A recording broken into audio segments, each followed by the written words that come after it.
Movie की शुरुआत में हम डेबी और पीटर को इंटीमेट होते हुए देखते हैं। पीटर डेबी से कहता है कि वाओ, तुम्हारे पास अपना घर है, क्या तुम मुझे अपने साथ फ्यूचर में कभी सेटल होने दोगी। पीटर डेबी को अपनी लिखी कहानियों के बारे में भी बताता है और दोनों साथ काफी टाइम स्पेंड करते हैं और इसी के साथ कहानी 20 साल आगे बढ़ जाती है। अब डेबी लॉस एंजलिस में थी और पीटर न्यूयॉर्क में। ये दोनों दूर होने के बाद भी हमेशा एक दूसरे से कनेक्टेड रहते थे। पीटर को बर्थडे विश करने के लिए डेबी कॉल करती है और उन दोनों के बीच काफी बातें होती हैं। वो दोनों अपनी पुरानी यादें ताजा करते हैं। हमें पता चलता है कि डेबी ने किसी और से शादी की थी, पर शादी ज्यादा दिनों तक नहीं टिक पाई। पर उस शादी से डेबी का एक बेटा है जो कि अपने टीनेज में था। पीटर को लगता है डेबी अपने बेटे को लेकर काफी इनसिक्योर रहती है, इसलिए पीटर कहता है कि उसे अपने बेटे को थोड़ी फ्रीडम देनी चाहिए क्योंकि वो बड़ा हो रहा है। डेबी पीटर का मजाक उड़ाते हुए कहती है कि मुझे उस इंसान से एडवाइस लेने की जरूरत नहीं जिसके पास पेरेंटिंग के नाम पे आज तक एक गोल्ड फिश ही थी और वो भी जल्द ही मर गई। इसके साथ ही हम देखते हैं कि पीटर किसी और लड़की को डेट कर रहा है। 6 महीने साथ होने के बावजूद वो दोनों क्लोज नहीं हो पाए थे, इसलिए लड़की उसे छोड़कर चली जाती है। आगे हम देखते हैं कि डेबी अपने बेटे जैक को बहुत पैम्पर करती है और उसे अपने बेटे की बीमारी का इलाज कराने के लिए पैसे चाहिए होते हैं और अभी वो अकाउंटिंग प्रोफेशनल होती है। डेबी को अपने सीनियर अकाउंटिंग कोर्स के सिलसिले में न्यूयॉर्क जाना था, पर वो अपने बेटे की वजह से जाने में हिचकिचा रही थी। पर क्योंकि जाना जरूरी था, इसलिए डेबी अपने बेटे जैक की जिम्मेदारी स्कारलेट नाम की औरत पर छोड़कर जाने का फैसला करती है। पीटर और डेबी सालों बाद मिलने के लिए काफी एक्साइटेड होते हैं, पर अचानक ही स्कारलेट को याद आता है कि उसे अपनी एक्टिंग असाइनमेंट के लिए कहीं और जाना है, इसलिए वो जैक का ध्यान रखने के लिए यहाँ नहीं रुक पाएगी। अब डेबी के पास कोई और रास्ता नहीं बचता सिवाय अपने न्यूयॉर्क ट्रिप को कैंसिल करने के। वो पीटर को टेक्स्ट करती है कि वो नहीं आ पाएगी क्योंकि स्कारलेट को अपने काम के सिलसिले में कहीं और जाना है। डेबी के ट्रिप कैंसिल होने पर मायूसी इजहार कर रहे होते हैं। डेबी खुद को दिलासा देते हुए कहती है कि वो बाद में कोर्स पूरा करेगी। इसी बीच उसका फोन बज उठता है। डेबी को पता होता है कि ये पीटर का कॉल था। फोन लगातार बज रहा था, इसलिए बेटा जैक फोन उठाता है। तभी अगले एंड से पीटर कहता है कि डेबी से कहो मैं तुम्हारे साथ रहने आऊंगा ताकि डेबी न्यूयॉर्क जाकर के अपना कोर्स पूरा कर सके। डेबी हैरान हो जाती है। वो कहती है कि महज एक कोर्स के लिए वो उसके बेटे के पास आएगा, वो भी इतनी दूर से। पीटर कहता है कि तुम्हारे पास नौकरी है, अच्छी जिंदगी है, वो कोर्स तुम्हारे लिए जरूरी है और मेरी जिंदगी कुछ खास नहीं चल रही है, इसलिए इतना मैं तुम्हारे लिए कर सकता हूँ। भले ही हम साथ टाइम स्पेंड ना कर पाए, पर तुम अपने सपने को पूरा कर ही सकती हो। डेबी पीटर को समझाते हुए कहती है कि जैक के साथ रहना उसके लिए आसान नहीं होगा क्योंकि उसे हजारों चीजों से एलर्जी है, उसे बहुत सारी मेडिसिन लेनी होती है और उसके पास ज्यादा अच्छे दोस्त भी नहीं है। पीटर डेबी को याद दिलाते हुए कहता है कि तुमने कितनी बार मेरी हेल्प की है, इस बार मेरी बारी है और मैं आऊंगा। डेबी न्यूयॉर्क जाने के लिए राजी तो हो जाती है, पर उसे अब भी जैक की फिक्र थी, पर वो खुद को किसी तरह समझाती है कि बस एक हफ्ते की बात है और फिर वो एयरपोर्ट के लिए रवाना हो जाती है। अगले सीन में हम देखते हैं कि पीटर जैक को स्कूल से पिक करने आता है और वहाँ 2 लड़के उसे वियर्ड लुक देते हैं। जैक गर्दन झुकाए आगे बढ़ जाता है। पीटर रास्ते में पूछता है कि क्या बात थी। पहले जैक उसे कुछ नहीं बताता, पर पीटर कहता है कि घबराओ मत, मैं भी कभी टीनेजर था और मुझे भी परेशानियां होती थी। मेरे पास कोई नहीं था बात करने वाला। मेरे पिता बहुत शराब पीते थे, उन्होंने मुझे और माँ को छोड़ दिया था। एक दिन उनकी एक्सीडेंट में मौत हो गई। मैंने बहुत कुछ सहा है। जैक को थोड़ा कॉन्फिडेंस आता है, इसलिए वो पीटर को बताता है कि वो और उसका दोस्त वेट रिंग में स्केटिंग करते थे। बाद में दोस्त टीम के साथ हॉकी खेलने लगा और जैक अकेला हो गया। आगे जैक बताता है कि उसे बास्केटबॉल कोर्ट और ग्रास से एलर्जी है, जिसकी वजह से वो फुटबॉल और बास्केटबॉल नहीं खेल सकता है, पर उसे हॉकी में इंटरेस्ट है। फिर पीटर पूछता है कि अगर तुम हॉकी खेल सकते हो तो टीम में क्यों नहीं खेलते। जैक जवाब देता है कि उसकी मॉम को लगता है कि ये बड़ों का खेल है और उसे चोट न लग जाए, इसलिए वो उसे खेलने के लिए परमिशन नहीं देती। इसके बाद दोनों घर पहुंचते हैं। यहाँ पीटर की मुलाकात जेन नाम के पड़ोसी से होती है, जो अपने यार्ड से ज्यादा डेबी के यार्ड में वक्त बिताता है। ये देखकर पीटर को हैरानी होती है क्योंकि डेबी ने इतने सालों में कभी जेन का जिक्र नहीं किया था। इसके बाद पीटर जैक के साथ घर में घुसता है। अंदर आते ही उसे ढेर सारी स्टिकी नोट्स दिखते हैं जिसमें जैक की केयर, दवाइयों और खाने पीने की बातें लिखी होती हैं। पीटर जैक से पूछता है कि क्या तुम्हारी मॉम ने रात भर जग करके ये सब लिखा है, तो क्या वो सच में पागल है। जैक कहता है कि मुझे पता है। इसके बाद डेबी पीटर को कॉल करती है और फिर से उसे जैक का ध्यान रखने के इंस्ट्रक्शंस देती है। साथ ही वो उससे बताती है कि उसने उन दोनों के लिए रात का खाना पहले ही बनाकर फ्रिज में रखा है और उन्हें बाहर से लाने की जरूरत नहीं है। डेबी पीटर को बिना रुके इंस्ट्रक्शन दे रही होती है। वो होती तो न्यूयॉर्क में है,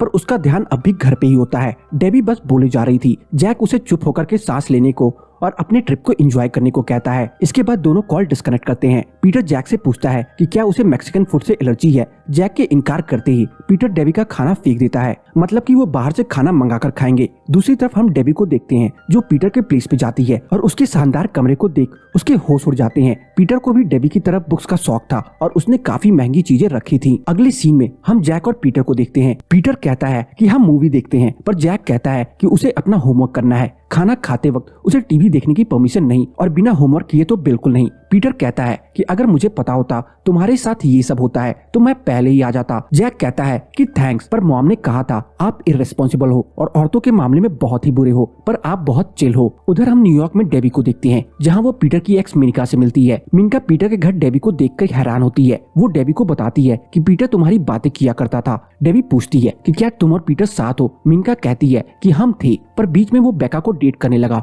और हम अलग हो गए, पर मैंने सुना है उन दोनों का ब्रेकअप हुआ है, इसलिए पीटर से मिलने चली आई। डेबी मिनिका को बताती है कि पीटर उसके बेटे के साथ उसके घर पर है और फिर मिनिका उससे ड्रिंक के लिए पूछती है, पर डेबी कहती है कि उसे अपने कोर्स के लिए सुबह जल्दी उठना है। मिनिका कहती है कि फिर ठीक है, मैं तुम्हें कभी क्लब लेके चलूंगी। डेबी फोन पर पीटर को मिनिका के बारे में बताती है और पीटर उसे यार्ड वाले जेन के बारे में पूछता है। डेबी कहती है कि जेन गार्डनिंग में अच्छा है, इसलिए यार्ड में ही रहता है। पीटर पूछता है कि उसने उसे जेन का जिक्र क्यों नहीं किया। डेबी इस बात को टाल देती है। वो उल्टा पीटर से कहती है कि मिनिका तुम्हारे टाइप की है, फिर तुम दोनों की जमी क्यों नहीं। इस पर पीटर कहता है कि उसने कुछ बुरा किया होगा क्योंकि किसी को लगता है कि वो औरतों के मामले में अच्छा नहीं है। डेबी समझ जाती है कि बेटी जैक ने उसकी कई बातें पीटर से बताई होंगी। वो सफाई देते हुए कहती है कि उसका वो मतलब नहीं था, जैक को समझ नहीं आया होगा इसलिए उसने ये सब कहा। आगे हम देखते हैं कि पीटर जैक को बाहर खाना खिलाता है, साथ ही वो उसकी एलर्जी का ध्यान भी रखता है। यहाँ पीटर जैक से कहता है कि उसकी मॉम डेबी को एडिटर बनना था। वो काफी एम्बिशियस और स्मार्ट थी, पर फिर वो रिस्पॉन्सिबिलिटी की बातें करने लगी। इस एग्जाम्पल के थ्रू पीटर जैक को अपनी हिडन हॉबीज जानने के लिए इंस्पायर कर रहा था।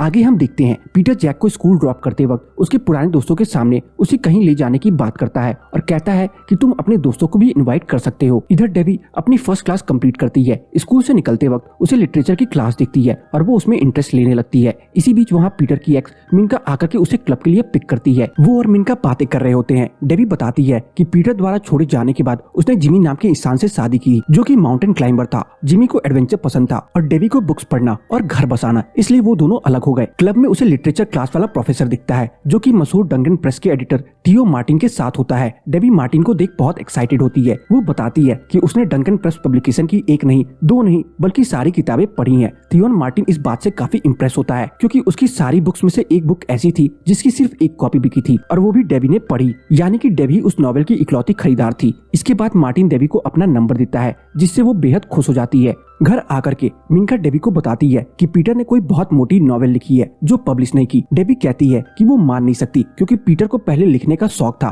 पर न्यूयॉर्क आकर के उसने लिखना छोड़ दिया। पर मिनिका पीटर के नॉवेल को दिखाती है जिसके बाद डेबी हैरान हो जाती है। मिनिका कहती है कि ये बुक है इसलिए मैंने नहीं पढ़ी, पर तुम्हें पढ़नी चाहिए। डेबी कहती है कि अगर पीटर चाहता है कि डेबी इसे पढ़े तो वो जरूर बताता, इसलिए वो नहीं पढ़ेगी, पर फिर वो मान जाती है। इधर जैक के दोस्तों ने उसे और पीटर को ज्वाइन तो किया, पर उन्होंने जैक पर कुछ खास ध्यान नहीं दिया था जिसकी वजह से वो उदास होता है। अगले दिन डेबी पीटर की नॉवेल पढ़ती है और जल्दी उसे खत्म कर लेती है। उसे वो नॉवेल बहुत पसंद आती है। वो मार्टिन को बुला करके बुक पब्लिश करने को कहती है। मार्टिन उससे पूछता है कि क्या ये तुमने लिखी है। डेबी के इनकार करते ही मार्टिन कहता है कि वो एजेंट या एडिटर से ही बुक लेता है, जिस पर मिनिका कहती है कि वो ले सकता है क्योंकि डेबी एक एडिटर है और उसने ये बुक एडिट की है। मार्टिन कहता है कि फिर तो वो बहुत जल्द पढ़ करके पब्लिश करेगा। डेबी कहती है कि ये एक 13 साल के बच्चे की कहानी है जिसने स्ट्रोक की वजह से अपने पिता को खोया था। आगे डेबी कहती है कि उसे कहानी इमोशनल लगी क्योंकि उसका भी 13 साल का बच्चा है। मार्टिन सुनकर थोड़ा हैरान होता है। डेबी कहती है कि उसकी शादी हो चुकी है और डिवोर्स भी। अगले सीन में हम पीटर और जैक को देखते हैं।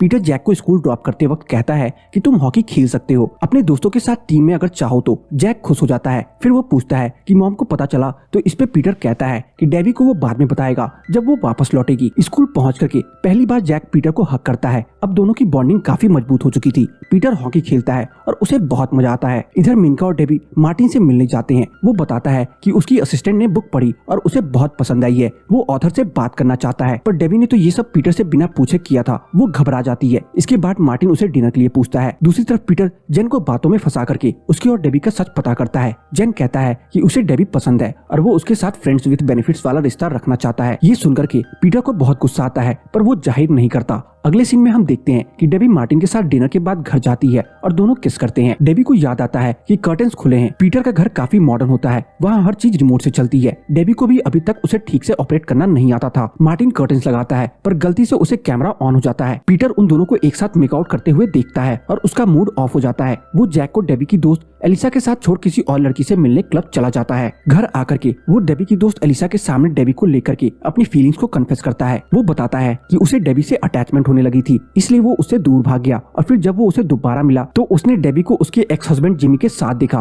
फिर उसने शादी की और प्रेग्नेंट हो गई। इसके बाद पीटर डिप्रेशन की वजह से रिहैब चला गया, जहाँ उसकी थेरेपीज हुई। वहाँ से कई बार डेबी ने उसे निकाला पर वो डेबी को अपनी फीलिंग्स कन्फेस नहीं कर पाया और अब काफी देर हो गई है। उसने हजारों लड़कियों के साथ अफेयर किया है पर 6 महीने से ज्यादा किसी के साथ नहीं टिका, क्योंकि वो इसमें अच्छा नहीं है। एलिसा पीटर को समझाते हुए कहती है कि ऐसी कोई बात नहीं है, बल्कि तुम अब तक गलत लड़कियों के पीछे थे, अब भी देर नहीं हुई है। डेबी से अपनी दिल की बात कह दो। अगली सुबह डेबी अपने कोर्स के फाइनल एग्जाम के लिए भागती है और अब उसके जाने का समय था, पर क्योंकि डेबी को पौधे पसंद थे वो पीटर के कमरे को पौधों से सजाती है और उसका रूम अरेंज करती है। इसी बीच उसे मार्टिन का कॉल आता है जो उसे जाने से पहले मिलने बुलाता है। डेबी को पीटर के रूम में एक एनवेलप मिलता है जिसमें उसकी और पीटर की कई फोटोज और चीजें रखी होती हैं, जिससे हमें पता चलता है कि डेबी उसके लिए कितनी स्पेशल है। दूसरी तरफ जैक स्कूल जाते वक्त पीटर से कहता है कि क्यों ना आप, मैं और मॉम एक साथ सेटल हो जाए लॉस एंजलिस में ही एक घर में। मुझे नहीं पता आप बड़े लोग ये सब कैसे डिसाइड करते हो, पर मुझे ये ख्याल आया तो मैंने जाहिर कर दिया। पीटर कहता है कि उसे भी नहीं पता कि वो लोग ये सब कैसे डिसाइड करते हैं। उधर मेनका डेबी से कहती है कि तुम्हें भी पीटर से प्यार है, उससे कन्फेस कर दो। डेबी इनकार तो करती है पर वो बार बार अपनी और पीटर की पुरानी फोटोज देख करके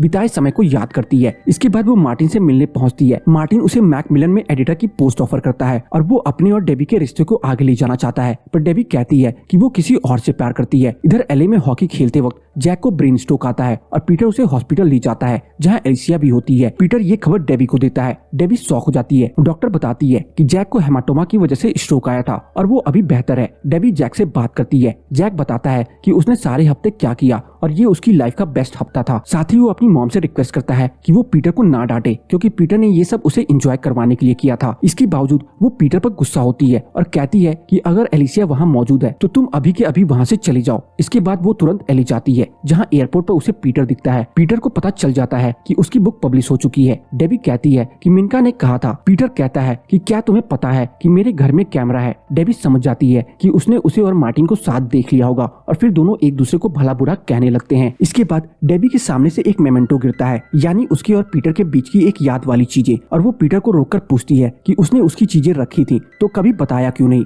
पीटर कहता है कि मैं डर गया था कि मैं तुम्हारे लायक नहीं था, इसलिए तुम मुझे ठुकरा न दो, पर मैंने तुम्हें जब से देखा है तुमसे पागलों की तरह प्यार करता हूँ। इसके बाद दोनों किस करते हैं और हमें 6 महीने आगे की कहानी दिखाई जाती है, जब पीटर एक पब्लिश बुक का ऑथर और डेबी एक एडिटर बन चुकी होती है और जैक अब रोज हॉकी खेलता है। तीनों खुशी खुशी एलए में साथ रहते हैं और ये मूवी यहीं पे खत्म हो जाती है। तो बस आज की इस वीडियो में इतना ही। आपको मेरी ये मूवी कैसी लगी कमेंट सेक्शन में बताना ना भूले, और अगर आपको मेरी ये मूवी पसंद आई हो तो वीडियो को लाइक करके जाना ना भूले। चैनल पे नए हैं तो चैनल को सब्सक्राइब जरूर कर ले, ताकि मुझे ऐसी ही मोटिवेशन मिलती रहे और मैं आप सबके लिए अच्छी से अच्छी वीडियोस लाता रहूं।